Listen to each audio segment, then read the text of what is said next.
The text came at 1:07 a.m., lighting up my phone in the dark like an accusation. It wasn't from my wife. It was from her phone, but the words didn't belong to her. She's busy. She'll call later. I stared at the screen, reading it again and again until denial ran out of places to hide. My wife, Emily, had told me she was staying late at the office to finish quarterly reports. She worked for a consulting firm downtown, and late nights weren't unusual. What was unusual was someone else answering her phone. I didn't call back. I didn't ask questions. I typed one sentence and hit send before doubt could stop me. No need. Enjoy your dinner. We're done. The silence afterward felt heavier than the message itself.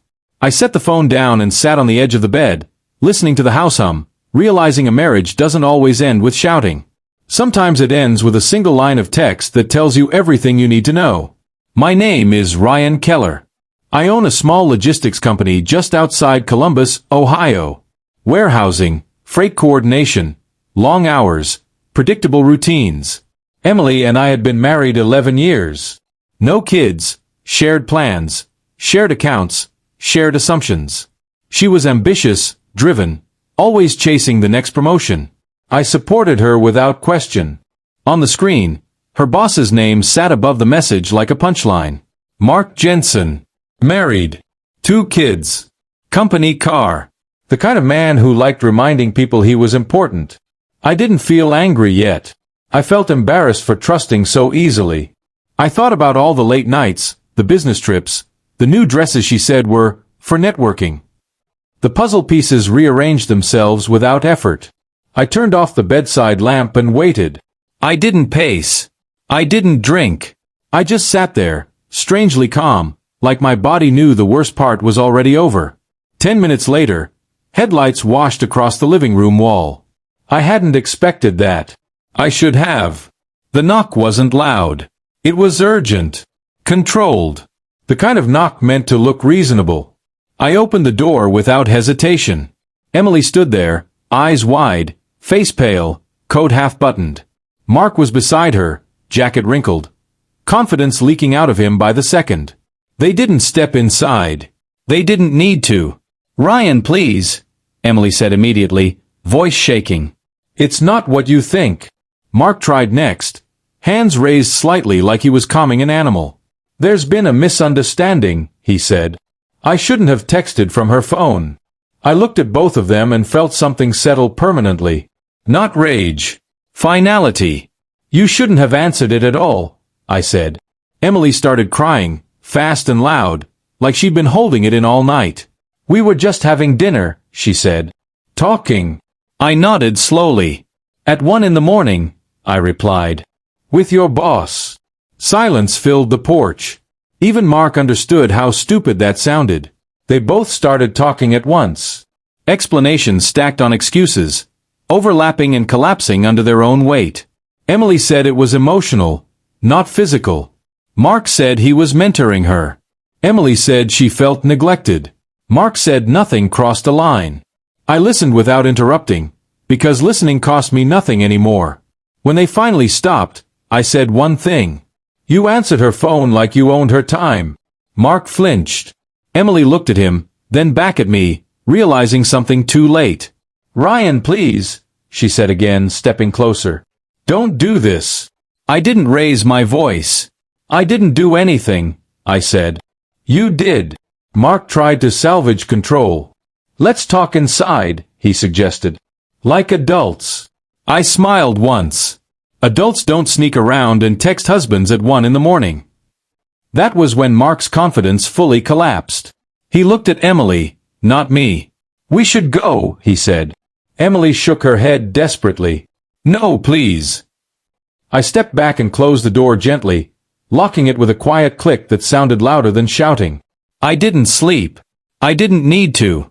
By morning, I'd already made decisions. I called my lawyer before work. I froze joint spending. I documented everything I remembered. Times. Patterns. Messages. Emily didn't come home that night. She texted apologies that grew longer and more frantic as the hours passed. I didn't respond. Silence felt appropriate.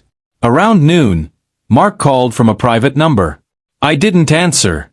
He left a voicemail explaining how much Emily's career meant to him, how this could damage everyone involved.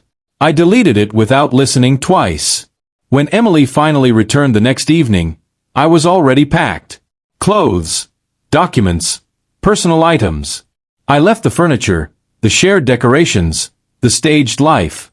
Where are you going? She asked, voice hoarse. Somewhere honest, I said. She tried to block the door. Please, she whispered. I looked at her carefully. You didn't think of me when it mattered, I said. Don't start now.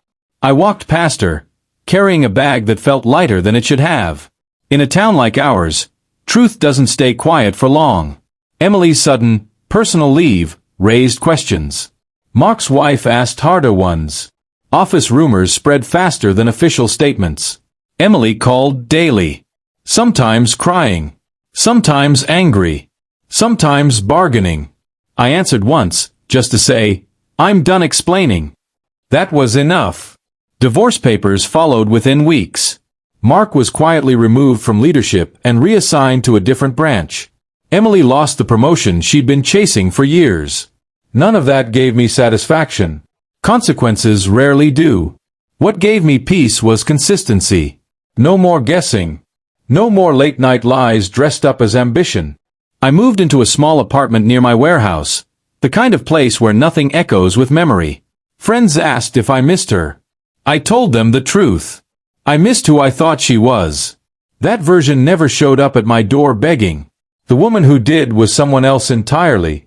Acceptance came easier once I stopped pretending they were the same person. Months later, Emily tried one last time. She asked to meet for coffee, said she needed closure. I agreed, not for her, but for myself. She looked smaller, tired, stripped of certainty. She apologized without excuses this time. I listened, then told her something she didn't expect. I believe you're sorry, I said. Her face brightened briefly. But that doesn't change anything. She asked if I ever thought about forgiving her. I said forgiveness wasn't the issue. Trust was. And trust doesn't regenerate once it's handled casually by two people who assume you'll tolerate it. She cried quietly, nodding like she finally understood. We stood up, hugged politely, and walked separate directions. That was the end. No fireworks. No shouting.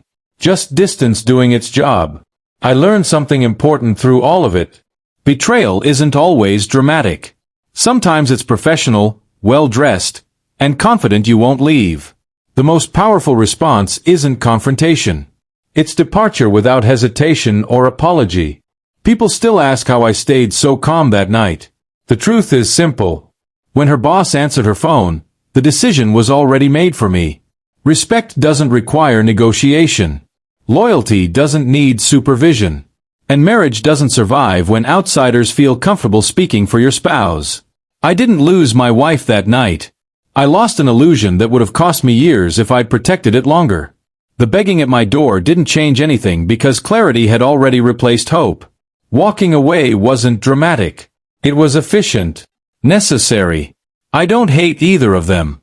Hate keeps you tied to people who don't deserve the connection.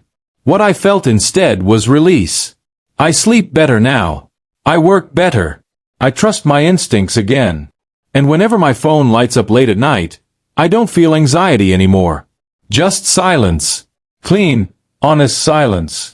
The kind that comes when your life no longer requires explanations, excuses, or third parties speaking on someone else's behalf. That peace was worth everything I left behind.